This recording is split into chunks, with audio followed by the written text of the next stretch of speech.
this episode, we're going to talk about how automation and artificial intelligence can make defenders faster and more consistent, while also learning how to avoid the trap of trusting them too much. Beginners often hear about AI and imagine a system that magically detects attackers with perfect accuracy. In reality, automation and AI are tools that can help you handle scale, reduce repetitive work, and spot patterns humans might miss, but they also introduce new risks.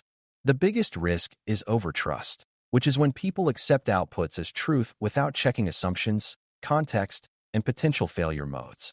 Security is a high-stakes environment where mistakes can disrupt systems, lock out users, or miss real intrusions. The goal of this lesson is to build a balanced mindset. Use automation and AI to increase speed and coverage, but keep human judgment and verification in the loop where it matters. Before we continue, a quick note. This audio course is a companion to our course companion books. The first book is about the exam and provides detailed information on how to pass it best. The second book is a Kindle-only ebook that contains 1,000 flashcards that can be used on your mobile device or Kindle. Check them both out at cyber.Author.me in the Bare Metal Study Guide series. To ground this discussion, it helps to define automation in a defensive context. Automation is any system-driven action that happens with little or no human effort after it is set up. It can be as simple as enriching an alert with asset details or as advanced as isolating a device when a high-confidence threat is detected. The value of automation comes from consistency and time savings. Humans get tired, distracted, and inconsistent across shifts. Automated steps run the same way every time and can be applied at scale.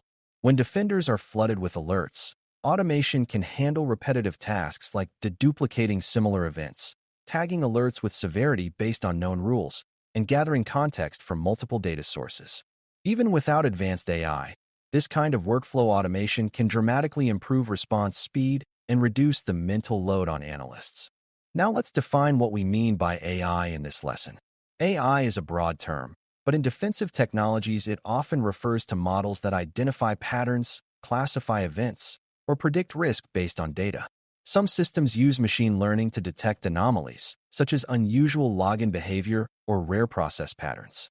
Other systems use natural language processing to summarize incidents, categorize alerts, or extract key details from reports. These approaches can be helpful because cybersecurity data is large, messy, and full of subtle relationships. AI can quickly scan large datasets and propose connections a human might take longer to notice. However, AI does not understand your environment the way you do. It does not automatically know what is normal for your business. Its outputs are shaped by training data, configuration, and the quality of the signals you provide. A practical way to think about automation and AI is to separate the tasks they perform into three broad categories: enrichment, detection support, and response support. Enrichment is about adding context, like telling you whether an account is privileged, whether a device is critical, or whether an IP is known to be associated with malicious activity. Detection support is about helping decide whether something looks suspicious, such as scoring an alert based on anomaly detection or matching behavioral patterns. Response support is about helping you act, such as suggesting next steps, generating a case summary, or triggering containment actions. When beginners confuse these categories, they may expect a tool designed for enrichment to make final decisions or expect a detection model to safely execute disruptive actions without human review. Keeping these categories distinct helps you decide where automation is safe and where it is risky. The biggest reason overtrust happens is that automation often looks confident. A system might assign a high-risk score, label an event as malicious, or generate a neat summary that feels authoritative. Humans are naturally tempted to accept clean outputs, especially when they are tired or under time pressure. Overtrust becomes dangerous when it replaces verification. For example, an automated system might flag a legitimate administrative action as malicious because it is rare, and if a team automatically isolates a critical server, they could cause an outage. On the other hand, a system might miss a real attack because it lacks the right visibility or because the attacker mimics normal behavior. And if a team assumes the system would catch everything, they may not investigate early signals. The core problem is treating automated output as a verdict rather than a clue. In cybersecurity, outputs should be inputs into a decision process, not the end of the process. To avoid overtrust, you need to understand common failure modes. One failure mode is false positives, where normal behavior is flagged as malicious. These often happen when baselines are weak, environments change, or rare legitimate actions occur. Another failure mode is false negatives, where malicious behavior is missed. These happen when attackers operate quietly, use valid credentials, or exploit gaps in data collection. A third failure mode is bias in what data the system sees. If telemetry is incomplete, models will form conclusions based on partial reality. A fourth failure mode is drift, which means the environment changes over time, but the detection logic or model assumptions do not keep up. For beginners, the key lesson is that tools are not wrong because they make mistakes. Tools are dangerous when people forget that mistakes are possible and stop checking. One of the safest and most valuable uses of automation is alert enrichment and triage acceleration. Imagine an alert arrives about a suspicious login. Automation can instantly attach useful context, whether the account is privileged, whether multi-factor authentication is enabled, whether the device is managed, and whether the location is unusual for the user. That context helps a human decide quickly whether the alert is likely benign or worth escalation. Automation can also group related alerts into a single case, reducing duplication. These tasks are low risk because they do not directly change systems. They simply make the analyst's job faster and more informed. When you start with low-risk automation, you gain value without creating large blast radius mistakes. This is a strong beginner strategy. Automate information gathering and organization first. Then consider more aggressive actions only after quality and confidence are proven. A more advanced use is automated response, sometimes called orchestration. The idea is that once certain conditions are met, the system can take actions such as disabling an account, isolating an endpoint, blocking a domain, or forcing a password reset. These actions can be powerful because they reduce attacker dwell time, but they are also risky because they can disrupt legitimate operations. The key to safe automated response is careful gating. Gating means requiring high confidence, combining multiple signals, and sometimes requiring human approval for high-impact actions. For example, isolating a user laptop might be acceptable with moderate confidence if it does not affect critical services, while isolating a production server should require stronger confirmation and approval. Beginners should understand that the difference between helpful automation and harmful automation is often policy, thresholds, and safeguards, not the technology itself. AI-driven detection often relies on anomaly detection, so it is worth understanding why anomalies are tricky. An anomaly is something that differs from what is typical. That sounds simple, but typical behavior can change quickly. A company might shift to remote work, launch a new service, or run a large migration project, and suddenly many behaviors become unusual.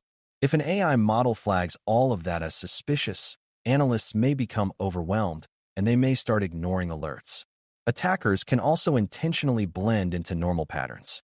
If they use existing tools and credentials and move slowly, their behavior may not look anomalous. That means anomaly detection is best treated as a guide for investigation, not a guarantee of threat. It is like a smoke detector that can sometimes be triggered by cooking. You do not throw it away because it has false alarms, but you also do not assume every alarm is a fire without checking. Another area where AI can help is summarization and prioritization, especially when dealing with many alerts. A system might produce a natural language summary of why an alert was generated, what evidence supports it, and what related events occurred. This can save time, but it can also create overtrust if the summary is treated as complete. Summaries can omit details, misunderstand relationships, or present uncertainty as certainty. A good habit is to treat summaries as a starting point that tells you where to look, then verify by reviewing the underlying evidence. If you are new to security, this habit is particularly important because you are still building intuition about what evidence matters. A summary might sound plausible even when it is wrong, so verification protects you from learning incorrect patterns. Emerging intelligence interacts with automation and AI in both positive and risky ways. On the positive side, new threat intelligence can be quickly turned into detections and enrichment rules, such as flagging a newly identified phishing domain pattern or a new technique for persistence. Automation can deploy those updates at scale, helping you react faster than manual processes. On the risky side, fast updates can also propagate errors. If an intelligence feed is wrong or too broad, automated blocking can disrupt legitimate services. This is why confidence and validation are essential. You want the speed of automation, but you want controls that prevent unverified intelligence from causing harm. For beginners, a simple mental model is to treat external intelligence like a rumor until it matches something you can confirm locally, or until it comes from a highly trusted source and is clearly relevant to your environment.